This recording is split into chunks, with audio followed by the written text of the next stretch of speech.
harka waaqayyoo warri eeggatan hiyyeellaani. Maal faatus hiyyeellaasee jira? Maalitti of gattanii hiyyeellaatan? Namatti of gattanii kan hiyyeellaatan? Qabeenyatti of gattanii kan hiyyeellaatan? Ofitti of gattanii kan hiyyeellaatan? Asumaan deebii argataa deemtu. Kitaaba qulqulluu gara kakuu haaraatti dhaqaatii hojii ergamootaa boqonnaa 10 lakkoofsa 30 kaafnee ilaalla. Akkas jedha. Qenelewoos deebisee bultii 4 dura yeroodhuma amma kanatti mana kootti kadhataa sa'aatii 9ffaa kadhachaa utuu hin jiru namni tokko uffata adii qaanqee uffatee ana dura dhaabbate. Qenelewoos Waaqayyo kadhata kee siif dhaga'eera, dadhaboota gargaaruu kees siif yaadateera. Ammas Yoopheetti nama ergi, Simoon isa Phexros jedhamu waamsisi. Inni Simoon isa gogaa duugu manni isaa galaana qarqaraa biraa keessummummaa buufatee jira anaan jedhe. Kanaaf ani achumaan sitti ergee dhufuun kees ba'eessa ta'e. Ammas nuyi hundumti keenya waan gooftichi sitti nuuf hime hundumaa sirraa dhaga'uudhaaf fuula Waaqayyoo duratti walitti qabamnee jirra jedheen. Ameen. Iddoo kana keessatti wanta ilaallu Waaqayyoo nama Qenelewoos jedhamu tokko, namni kun biyya sana keessatti Yihuudiidha. Kakuu moofaa keessatti warri Yihuudii warra Yihuudotaa wajjin walii galtee akka isaan hin qabne seera Musee keessatti baay'ee dhorkamaadha. Luboonni Fariisonni Yihuudotaaf Yihuudii addaan baasaniitu gargar dhowwu. Akka wal hin fuune, akka walitti hin heerumne, akka wal hin raambinne, akka walitti hin gurgurre hin dhowwu ture. Gooftaan Yesuus kakuu maaraa keessatti immoo keenyan diinummaa kana diiguudhaaf yeroo inni raajotaa fi ergamoota dibee kaasu Phexros boqonnaa 10 gubbaatti in dubbata. Kanaan durallee nuyi tokkummaan qabnu turre, mana walii dhaquudhaafis dhorkamnee turre. Amma garuu jira Kiristoos Yesuus tokkummaa sana akka jabeesse yeroo dubbatu gama kanatti immoo maal agarra? Qenelewoos kan jedhamu kun nama Waaqayyo duratti yaada qajeelaa of keessaa qabu, Waaqayyo nama of kenne. Seenaan baay'ee kan ittiin beekamu hojii qajeelaa hojjechuudhaan beekama. Biyya sana keessatti saba sana gidduutti waan qajeelaa raawwata. Sila iddoon dubbise warra olii gadi fiiganii nama hamatan jira. Jireenya namaa kan balleessan akkuma jiran Qenelewoos kan jedhamu kun waan gaarii gochuudhaan nama beekamaadha. Waan gaarii hojjeta, waan gaarii dubbata, waan gaarii raawwata, karaa gaarii irraa deema. Kanaaf gaaf tokko namni kun utuu inni Waaqayyoo kadhatu sa'aatii 9ffaa keessa Waaqayyoo bakka inni jilbeenfatee Waaqayyoon barbaadaa jirutti Waaqayyo maal ta'e gara isaa dhaqe. Utuu inni maal ta'aa jiru? Utuu inni Waaqayyoo kadhachaa jiruudhaan Waaqayyo maal ta'a gara isaa dhaqe. Nama sin bukkeetiin tuuti waan hamaa godhaa jirtu Waaqayyo gara kee akka dhufne of eegittiin jedhaani. Tuuti kadhattu gara kee akka dhufu Waaqayyo yoo ta'e malee waan hamaa gootu akka inni gara kee dhufne of eegittiin jedhaa. Isinni baay'ee namni kun seenaansaa gaarummaa bira darbee maal ta'a? Waaqayyoon kadhata. Namni gaarii gochuu kan danda'u yoo maal ta'e duwwaadha beektusin? Yoo Waaqayyoon kadhachuu danda'e duwwaadha. Sabni gaarii gochuu kan danda'u yoo kadhate duwwaadha. Inni tajaajilu kan tajaajilamu, inni kennu kan hin laanne, inni hojjetu, inni hojjechiifatu, kan inni waan gaarii gochuu danda'u yoo Waaqayyo dura jiraate duwwaadha. Fuula Waaqayyoo dura, harka Waaqayyoo keessa, aarsaa Waaqayyoo keessa nama jirutu waan gaarii gochuu danda'a. Namni kun gaarummaa bira darbee Waaqayyoo kadhachuu bira darbee Waaqayyo maal godhe? Utuu inni Waaqayyoo kadhatu Waaqayyo maal godhe? Itti mul'ate malee itti maal hin taane? ittiin dubbanne sababa kana gara kee dhufe kana rakkatteetta kana sirra jiraatti hin jenne garuu maal ta'e itti mul'ate maal ta'aa jira waan ta'eef harka Waaqayyoo eeggataa jira waan ta'eef jilbeenfateetu gara Waaqayyootti tunniyaa jiru Waaqayyo maal godhe itti mul'ate wayyaa adii qaanqee uffatee maal ta'e jira fuula koo dura maal ta'e dhaabbatee jira sanaa booddee maqaa koo na waamee jira maasiin jedhee guyyaa 4 darban keessatti erga maqaa koo na waamee booddee maal jedhe namni waasti dubbatu karaa isaa kanatti waa dhageessu sababan amma gara kee dhufe kana kan sitti mul'isu maaliif akka si fuuldura dhaabbadhe kana kan si hiiku maaliif akka maqaa keetiin si waame kan sitti ibsu ergamaan tokko Phexros kan jedhamu tokko mana Simoon jira namatti ergi jira hojjettoota mana kee keessatti ergi dhaqii waamsisi kottu inni waan si jedhu qaba ani tan dubbadha inni immoo sitti dubbata ani waa'ee kee ittima inni immoo sitti hima ani waa'ee kee isaa ibsa inni immoo si ibsa misraachoo harka Waaqayyoo namni eeggattu hin salphattu ati Waaqayyo sababa kee waan biraa darballee malee Waaqayyo sababa kee waan biraa godhallee malee Waaqayyo sababa kee waan hin jirre jiraachisallee malee harka Waaqayyootu eeggattu Waaqayyo dabarsee salphinaaf sillaatu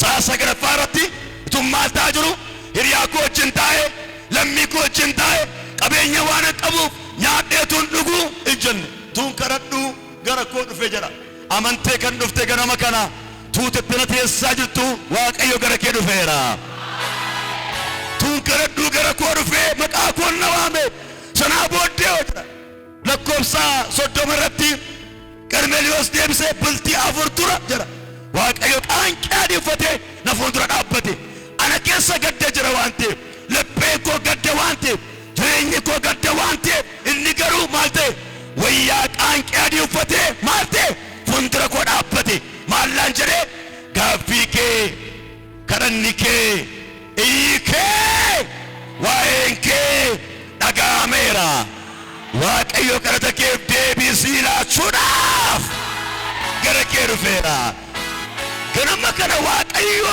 amantee kan dhufte amantee kan jirtu amantee kan dhaabbatte iji Waaqayyo deebii sii laata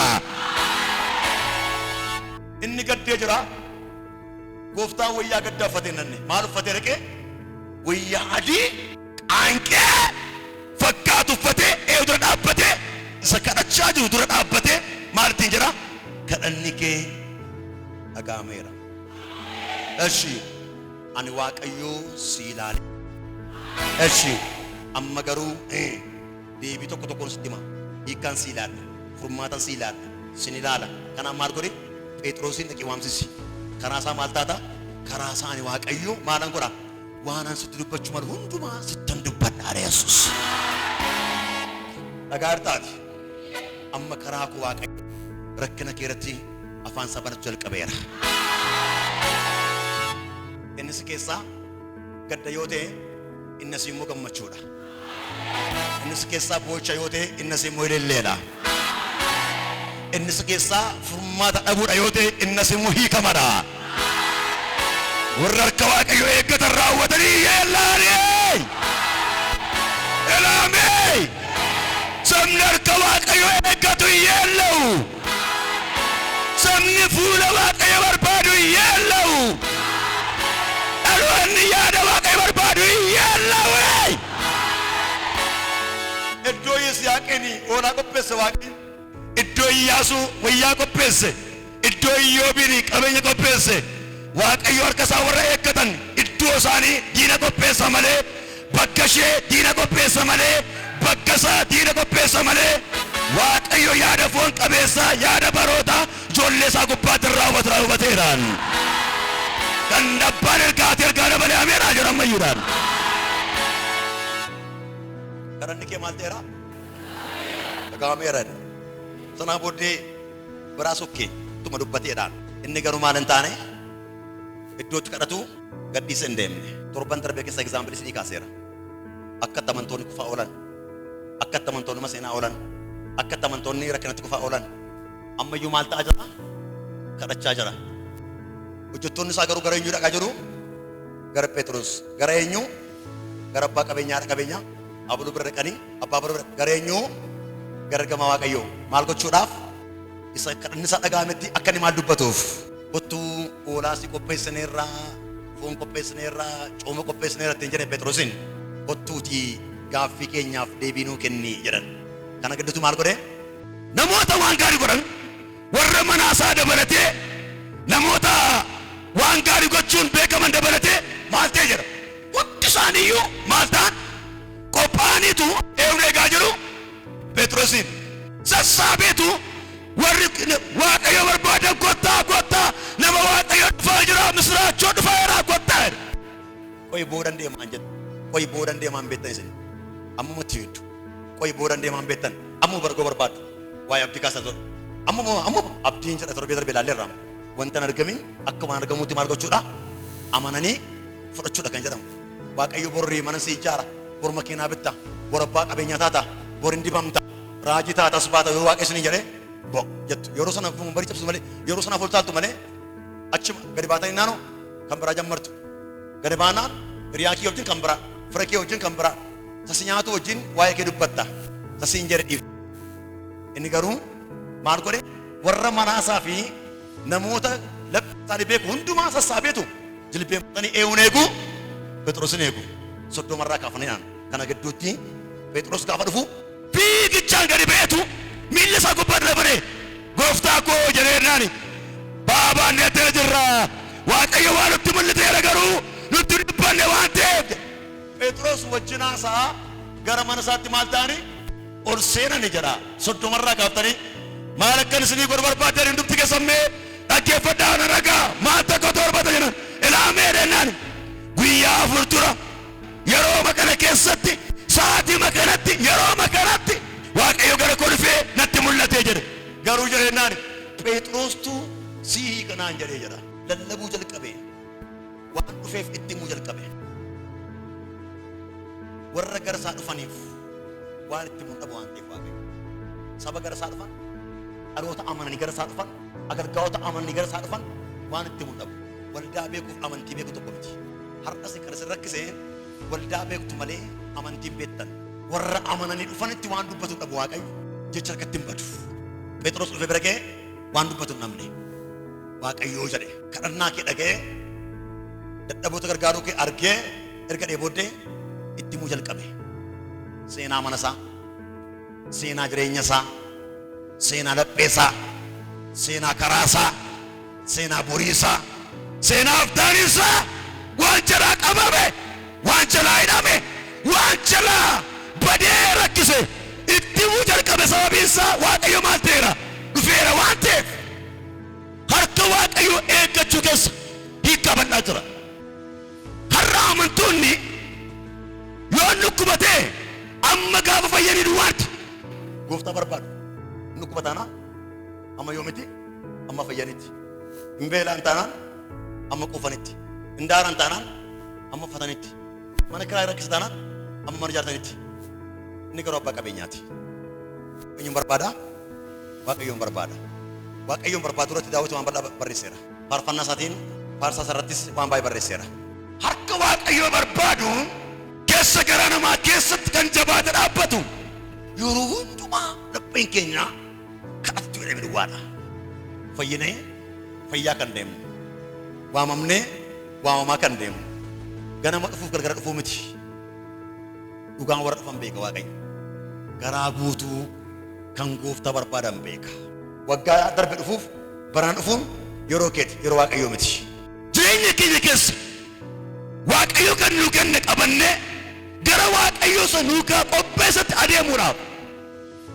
waamicha keenya kaleessaa amannee gara waamicha bal'aatti adeemuudhaaf yeroo hundumaa nama oduu odeessu faarfannaa moobaayilii isaarraa banee dhiisii sana deemu yeroo hundumaa buddeen lafarraaf nama kufee ka'u yeroo hundumaa kophee namaa ilaalamaa'u wayyaa namaa ilaalamaa'u ta'uu qabnu nama kadhatu ta'uu qabna kan caalutti darbuudhaaf kadhannaa keenya akka dhaga'amuuf